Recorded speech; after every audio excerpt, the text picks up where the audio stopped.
दोस्तों, गृह मंत्री अमित शाह के खिलाफ 18 पूर्व जजों ने चिट्ठी लिखी है। लेटर लिखकर उनके बयानों की आलोचना की है।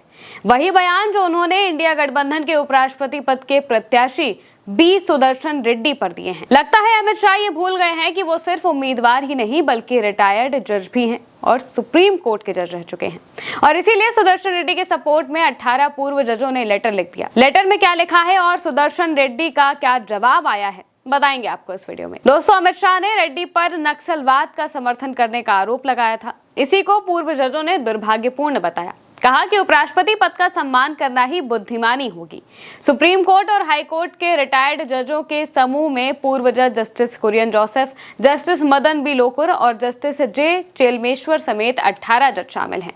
उन्होंने कहा कि सलवा जुडूम फैसला स्पष्ट या फिर परोक्ष रूप से नक्सलवाद या उसकी विचारधारा का समर्थन नहीं करता। लेटर में लिखा गया है कि उपराष्ट्रपति पद के लिए अभियान भले ही वैचारिक हो, लेकिन इसे शालीनता और गरिमा के साथ चलाया जा सकता है। किसी भी उम्मीदवार की तथाकथित विचारधारा की आलोचना करने से बचना चाहिए। दरअसल बीते 5 दिनों में अमित शाह विपक्ष के उपराष्ट्रपति उम्मीदवार बी सुदर्शन रेड्डी और उनके सलवा जुडूम पर दिए गए जजमेंट को लेकर 2 बयान दे चुके हैं। 22 अगस्त को केरल के एक कार्यक्रम में शाह ने कहा था, विपक्ष के प्रत्याशी सुदर्शन रेड्डी वही हैं जिन्होंने वामपंथी उग्रवाद और नक्सलवाद को समर्थन देने वाला जजमेंट दिया था। अगर सलवा जुडूम के खिलाफ जजमेंट ना होता तो वामपंथी उग्रवाद 2020 तक खत्म हो गया होता। यही व्यक्ति विचारधारा से प्रेरित होकर सुप्रीम कोर्ट जैसे पवित्र मंच का इस्तेमाल करते हुए सलवा जुडूम के खिलाफ फैसला देने वाले थे। 25 अगस्त को शाह ने न्यूज एजेंसी एएनआई को दिए इंटरव्यू में भी विपक्ष के रेड्डी को उम्मीदवार बनाए जाने को लेकर कहा था कि रेड्डी ने सलवा जुडूम को खारिज कर दिया और आदिवासियों के आत्मरक्षा के अधिकार को खत्म कर दिया।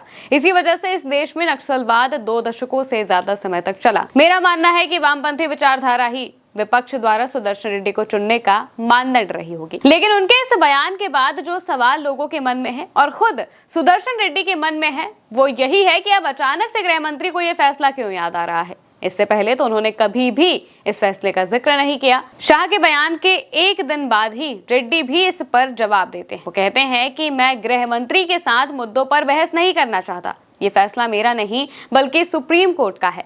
मैंने सिर्फ फैसला लिखा था। अगर अमित शाह ने पूरा फैसला पढ़ा होता तो वो ये टिप्पणी नहीं करते। मैं नक्सल समर्थक नहीं हूं और सलवा जुडूम का फैसला माओवादियों के पक्ष में नहीं था। वो इतने साल से गृह मंत्री हैं, अब अचानक से उन्हें ये फैसला क्यों याद आ रहा है। दरअसल छत्तीसगढ़ में सरकार ने नक्सलियों से लड़ने के लिए सलवा जुडूम अभियान चलाया था, जिसमें आदिवासी युवाओं को हथियार देकर स्पेशल पुलिस ऑफिसर बनाया गया। 2011 में सुप्रीम कोर्ट के जस्टिस बी सुदर्शन रेड्डी की बेंच ने इस पर रोक लगाते हुए कहा था कि ये तरीका असंवैधानिक और गैर कानूनी है। कोर्ट ने कहा था कि सरकार का काम नक्सलियों से लड़ने के लिए सुरक्षा बलों को भेजना है, न कि गरीब आदिवासियों को ढाल बनाकर खतरे में डालना। फैसले में आदेश दिया गया कि इन युवाओं से तुरंत हथियार लिए जाएं। सरकार को नक्सलवाद की मूल कारणों पर काम करना चाहिए।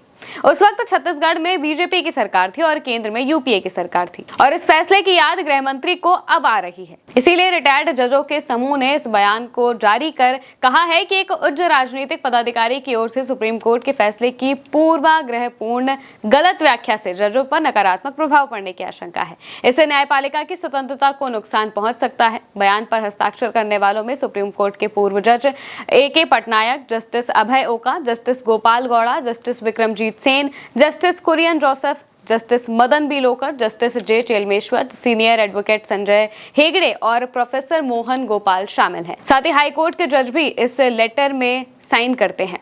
वहीं इसके अलावा जो सवाल लोगों के मन में है वो यही है कि आखिर अचानक से गृह मंत्री को उस फैसले की याद क्यों आ रही है। इतने वक्त से वो गृह मंत्री हैं, वो चाहते तो उस पर और कुछ कर सकते थे। अगर उन्हें कोई एक्शन लेना था तो वो भी ले सकते थे, लेकिन अब अचानक से पब्लिकली इस फैसले से विपक्ष के उम्मीदवार को क्रिटिसाइज करके वो क्या करना चाहते हैं। उनकी छवि खराब करने की ये अब कौन सी नई कोशिश है। आप इसको लेकर क्या सोचते हैं, कमेंट में बताइएगा। मैं हूं महिमा और आप देखते रहिए उल्टा चश्मा यूसी।